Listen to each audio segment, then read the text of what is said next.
Anda sedang mendengarkan suara profetis dari para nabi, hambanya John Patrice Vanggidai, Penatua Jemaat Future Life Community Kupang. Dengarkanlah dan lakukanlah perintah Tuhan melalui para nabi, maka engkau akan berhasil. Selamat mendengarkan. Hari ini saya mau mengajarkan kepada kita untuk beberapa saat ke depan tentang memberi. Ada hal penting yang kita perlu tahu soal memberi. Umat Tuhan, perjanjian baru memberikan kepada kita sebuah pengertian bahwa hendaklah kita memberi sesuai dengan kemampuan kita atau melampaui kemampuan kita.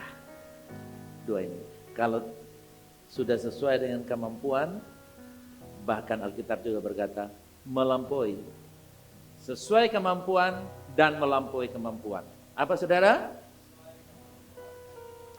Prinsip ini sangat penting, tapi kita tidak melihat dari kemampuan sebagai manusia, tapi kita melihat bagaimana prinsip kebenaran dioperasikan di dalam kehidupan kita. Dari 2 Korintus 9 ayat yang ke-7 dikatakan, hendaklah masing-masing memberi menurut kerelaan hatinya, jangan dengan sedih hati atau karena paksaan, sebab Allah mengasihi orang yang memberi dengan sukacita. Kata kerelaan hatinya itu berbicara soal kesanggupan. Orang hanya bisa memberi kemampuannya sesuai dengan kerelaan. Kalau kerelaannya sepotong seperti ini, kemampuannya tak peduli dia punya segudang emas, itu nggak ada kaitannya. Kalau dia tidak punya kerelaan, semakin besar kerelaan kita, semakin kemampuan kita untuk memberi. Dari 2 Korintus 8 ayat 1-3 ini contoh. Saudara-saudara kami hendak memberitahukan kepada kamu tentang kasih karunia yang anugerahkan kepada jemaat-jemaat di Makedonia. Ini jemaat di Makedonia ya. Yang kedua ayatnya, selagi dicobai dengan apa saudara? Pencobaan yang begitu berat ya. Dalam berbagai penderitaan, sukacita mereka meluap-luap meskipun mereka sangat kaya. Sangat apa? Meskipun mereka sangat miskin, namun apa saudara? Ini dia. Kenapa kita memberi melampaui kemampuan? Karena saudara yang kasih, ada satu kekayaan yang perlu kita miliki, yaitu kemurahan. Ayat berikut. Aku bersaksi bahwa mereka telah memberikan menurut kemampuan mereka, bahkan disinilah prinsip perjanjian baru. Apa kaitannya dengan persepuluhan? Oleh karena itu saudara yang kasih, persepuluhan atau 10% dipandang sebagai semacam pedoman minimum untuk memberi. Kalau mungkin gak bisa 10%, 5%, 1%, 0%, itu gak ada masalah. Di dalam prinsip perjanjian baru.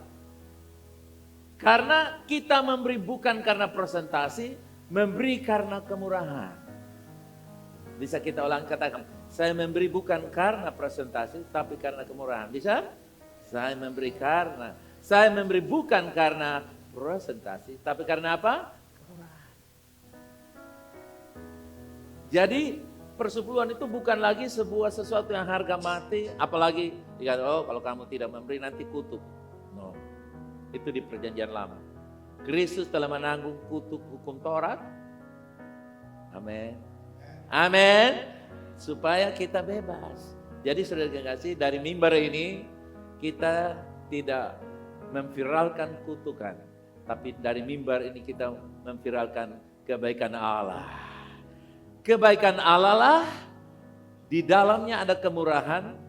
Ketika kita menerima kemurahan, bahkan Allah yang kaya dengan kemurahan memberikan kita kemurahan sehingga kita kaya dalam kemurahan. Kekayaan kemurahan inilah yang membuat kita mampu memberi, bahkan melebihi kemampuan kita dalam memberi.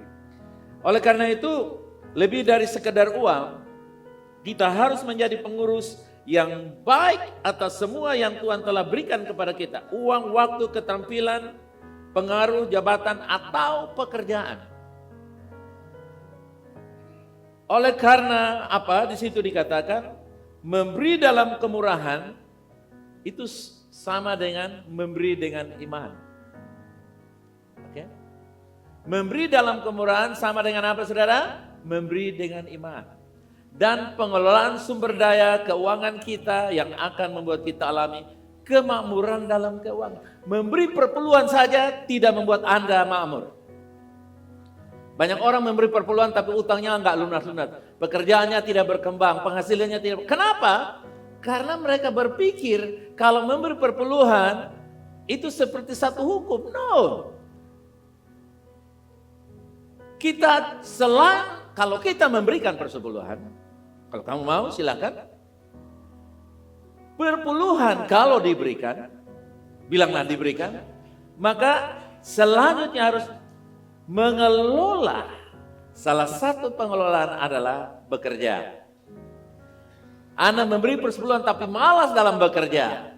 Anda memberi perpuluhan tapi Anda tidak memanage dengan baik prioritas dalam menggunakan keuangan Anda. Jangan harap perpuluhan itu menolong Anda. Nah, banyak kali kita tekankan pada di dalam jemaat ini, saya tidak menekankan pada persepuluhan karena kita lebih menerima dari Tuhan bukan perpuluhan. Segalanya di surga diberikan kepada saya dan saudara. Anda mesti katakan amin kok. Nah, itu dia. Umat Tuhan, seorang tidak diberkati karena memberi persepuluhan saja, tapi dengan mengelola dengan baik dan prioritas. Meskipun mereka sangat miskin, namun mereka kaya dalam kemurahan. Ini yang harus kita bicarakan di dalam perjanjian, kaya dalam kemurahan. Coba katakan, saya kaya dalam kemurahan. Kalau kita kaya dalam kemurahan, maka saudara kasih apa yang terjadi? Perhatikan. Kaya dalam kemurahan adalah ciri-ciri orang yang makmur karena hidup dengan iman. Orang yang berkemurahan adalah orang yang hidup beriman. Kalau kita beriman, pasti kita berkemurahan. Kaya dalam kemurahan adalah gambaran orang yang penuh menyembah Tuhan, bebas dari berhala, kekhawatiran, dan menerapkan kasih. Bapak Ibu umat Tuhan, kemurahan membebaskan kita dari berhala kepada kekhawatiran. Banyak orang tidak murah hati karena diblok dengan khawatir. Saya beri nanti saya dapat apa, saya beri nanti saya pakai apa, saya beri nanti saya mau bagaimana. Dengar saudara yang kasih, ketika Anda kaya dalam kemurahan, Anda tidak akan pernah kekurangan sesuatu yang luar biasa. Saudara yang kasih, jemaat Makedonia membuktikan kepada kita. Mereka miskin, tapi mereka kaya dalam kemurahan. Inilah yang menjadi pedoman memberi dalam kekristenan. Cara kita memberi harus berdasarkan kemurahan. Semakin Anda berkemurahan, pintu berkat itu semakin terbuka lebar. Oleh karena itu dengan memberikan milik kita dengan murah hati, kita dapat terbebas dari penyembahan berhala. Dan kita dapat mengarahkan pandangan kita kepada Yesus. Ibrani 12 ayat yang kedua, marilah dengan mata yang tertuju kepada Yesus, yang tekun memikul salib, melupakan segala penghinaan, agar iman kita sampai kepada kesempurnaan. Kalau dikaitkan dengan memberi apa? Marilah kita memberi dengan memandang kepada Yesus. Kalau Anda memandang kepada kebutuhan kita ini, semakin Anda melihat kepada kebutuhan kita, semakin Anda merasa kurang. Kalau Anda sudah melihat, oh saya punya sendok warna perak, nanti ada emas. Dan sudah emas dan perak, ada lagi penggabungan antara emas dan perak. Nanti kalau sudah emas dan perak, begitu ada sendok dari soke kelapa, saudara, Anda pingin lagi ke sana. Kebutuhan Anda selalu berubah.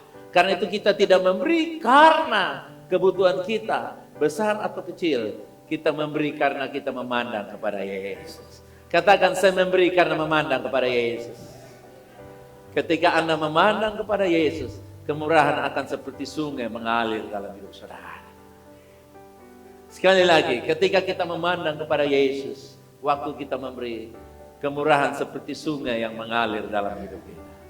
Waktu kemurahan itu turun dalam hidup saya dan saudara, semua yang Anda butuhkan akan terbawa. Haleluya. Kemurahan itu seperti sungai. Kemurahan itu seperti sungai. Semakin Anda izinkan sungai itu mengalir ke saudara, segala kebutuhan saudara akan di-cover di sana.